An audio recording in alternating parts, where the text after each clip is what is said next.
अस्सलाम वालेकुम। पोइ जेका वीडियो हुई हुन जे अंदरि असां डिस्कस करे रहिया हुआसीं कैलकुलेशन ऑफ मास वॉल्यूम ते। ऐं असांजो इरादो त जेको कैलकुलेशन ऑफ वॉल्यूम आहे हुनखे बि क्लियर कंदासीं, बट वीडियो में कुझु डिस्टर्बेंस जी वजह सां वीडियो ऑफ में रोकणी पई ऐं हेसि ताईं आई थिंक सो, बल्कि हेसि ताईं मां आई थिंक सो कवर करे चुको हुउसि। त वॉल्यूम मोलर वॉल्यूम जेको हूंदो आहे, असांखे जेको इहो आंसर मिलियो, इहो मिलियो 19.2 छा में ग्राम्स में। सही आहे।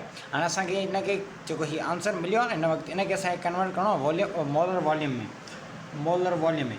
त मोलर वॉल्यूम में असां कहिड़े तरीक़े सां हिनखे कन्वर्ट कंदासीं त मोल्स सही आहे मल्टीप्लाई बाय 22.4 छा आहे STP में वॉल्यूम आहे। स्टैंडर्ड टेम्परेचर प्रेशर में हिकिड़ो कांस्टेंट वॉल्यूम हूंदो आहे, उहो असां हिते रखंदासीं। सही आहे। त मोल्स त असां वटि आहिनि कोन, की असां वटि छा आहे ग्राम्स आहिनि। त असांखे छा करिणो आहे, हीअ जेके एक्स जी वैल्यू मिली आहे, यानी जेके ग्राम्स मिलिया आहिनि न, इन्हनि खे कन्वर्ट करिणो आहे मोल्स में। इन्हनि खे मोल्स में कहिड़े तरीक़े सां कन्वर्ट कंदासीं। 19.2 हुआ, मां छा कयो हिते 19.2 लिखिया। सही आहे। हाणे जॾहिं मूं हिते 19.2 लिखिया न, त हेठां वरी हीअ जेके मूं फाइंड कया आहिनि उहे कंहिंजा ऑक्सीजन जा कया आहिनि। ऐं ऑक्सीजन जो एटॉमिक मास छा आहे, हिकिड़े ऑक्सीजन एटम जो हिकिड़े ऑक्सीजन एटम जो 16, ॿिनि जो 32। सही आहे। 1 सेकेंड।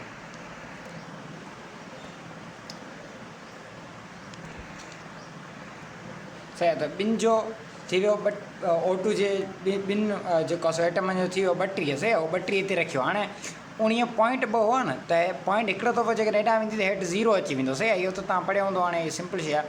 त हीअ थी आहे 192/320। 192/320 खे जॾहिं मूं सॉल्व कयो, डिवाइड कयो, त 0.6 थो असांखे आंसर मिले। सही आहे। हाणे जेको 0.6 आहे, इहो हिन वक़्तु ताईं छा मिलियो असांखे, इहे मिलिया आहिनि मोल्स। इहे मिलिया आहिनि मोल्स। हाणे असां वटि मोलर वॉल्यूम में असांखे हिनखे कन्वर्ट करिणो आहे। असांखे मिली वियो आहे मोल्स। ऐं इहे जेके मोल्स तव्हांखे मिलिया न, हीअ वारा, इहे हिननि सां मल्टीप्लाई कराईंदो न जॾहिं 22.4 सां, हीअ पाण में मल्टीप्लाई करायो, ॾिसो 0.6 मल्टीप्लाई करायो त 22.4 सां, बाक़ी जेको आंसर थो अचे फाइनल 13.44 DM3। उहो तव्हांजो फाइनल आंसर थी वियो। सही आहे।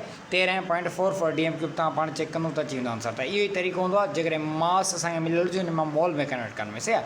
पहिरीं छा कंदासीं, मास जो जेका शइ असांखे फाइंड करणी आहे उहा फाइंड कंदासीं, उहा मिली वेंदी त पोइ वरी हिन फार्मूले जे अकॉर्डिंग जेकॾहिं मोल्स डायरेक्टली किथे किथे मिलियल हूंदा आहिनि त मोल्स रखे सॉल्व कंदा, न त वरी मोल्स बि हीअं हिन तरीक़े सां कढंदासीं। सही आहे। आई होप त तव्हांखे क्लियर थी वेंदो ई सुठे नमूने।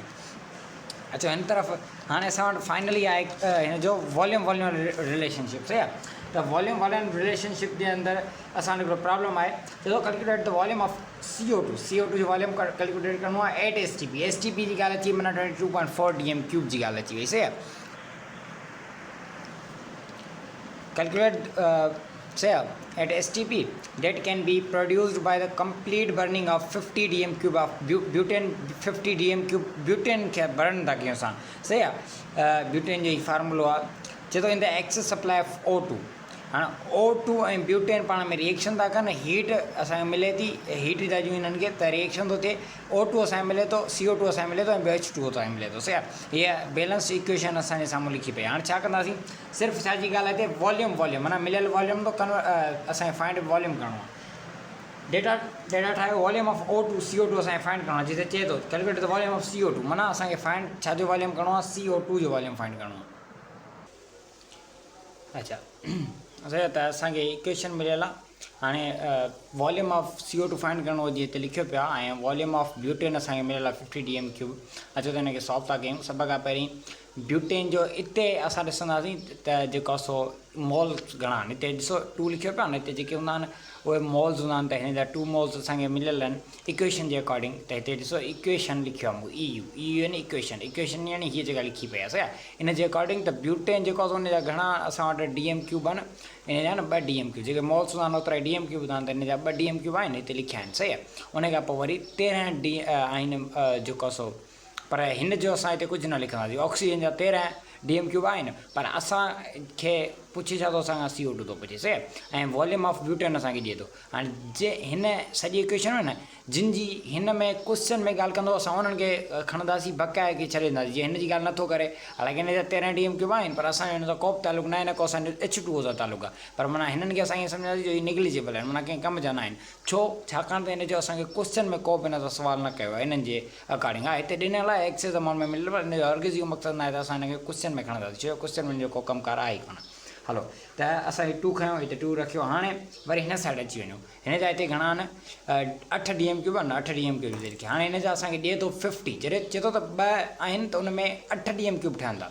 जॾहिं ब्यूटेन जा 2 DMQ आहिनि त उन में CO2 जा 8 DMQ ठहंदा। कार्बन डाइऑक्साइड जा 8 DMQ था ठहनि। त जॾहिं 50 कंदासीं त पोइ केतिरा ठहंदा? सही आहे। 50 DMQ किथां आंदो मूं? इहो क्वेश्चन में मिलियल आहे, इहो मां रखियो। त चए थो हाणे क्वेश्चन थो चए असांखे, क्वेश्चन थो चए त एक्स फाइंड कयो। छा फाइंड कयो? CO2 फाइंड कयो। जॾहिं तव्हांखे 50 DMQ ॾिनल आहे। Using ratio method, ratio method खे इस्तेमालु कंदासीं। रेशियो मेथड कीअं आहे?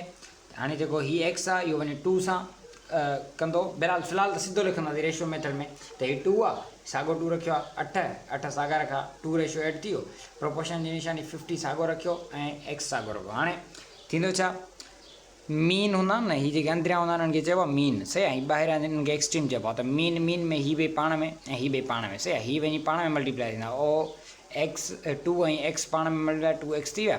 इज़ इक्वल टू निशानी जो 2 मल्टीप्लाई बाय 8 मल्टीप्लाई बाय 50। हीअ पाण में थींदा ॿई। सही आहे। त 2 मल्टीप्लाई बाय 50 एक्स हिते हिन 2x छा पिया कनि? पाण में मल्टीप्लाई कनि। त एक्स हिते रहण जो, 2 हेॾां खणी अचो तव्हां हिन साइड तव्हां 2 खणी आयो।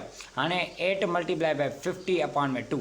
हिन खे जॾहिं सॉल्व कयो असां, बल्कि असां 8 खे 50 सां 8 पंजा 40 थी विया। 40 ऐं 0 ही 400 अपॉन में 2 साॻा। ॿिनि जो हिन ते हिकु दफ़ो, हिन ते 20 ते 40 ते 20 दफ़ा ऐं 0 साॻियो लिखो त 200 अपॉन में 1। त हीउ 1 कुझु सम्झंदा कोन। फाइनल आंसर आयो 200 असांजो 204 DMQ। छो त एक्स बराबरि आहे 200 DMQ। मक़सदु ॻाल्हि जो छा निकितो त जॾहिं 50 DMQ असां वटि ब्यूटेन हूंदी न, इहे 50 DMQ जी हूंदी न, त उन में असांजा कार्बन डाइऑक्साइड केतिरी ठहंदी? 200 DMQ कार्बन डाइऑक्साइड ठहंदी आहे। सही आहे। will be produced। I hope त तव्हांखे सॼो सारो प्रॉब्लम क्लियर थी वेंदो। वॉल्यूम क्लियर थी वेंदो। स्टिल का क्यूरी आहे, को क्वेश्चन आहे, कमेंट करे सघो था। बायो में व्हाट्सअप नंबर ॾिनल आहे, उन ते राब्तो करे सघो था। PYQ खपनि मिली वेंदा, ऐं प्रैक्टिस MCQs खपनि उहे मिली वेंदा। त मिलंदासीं नेक्स्ट वीडियो में। तंहिं वक़्तु लाइ ख़ुदा हाफ़िज़।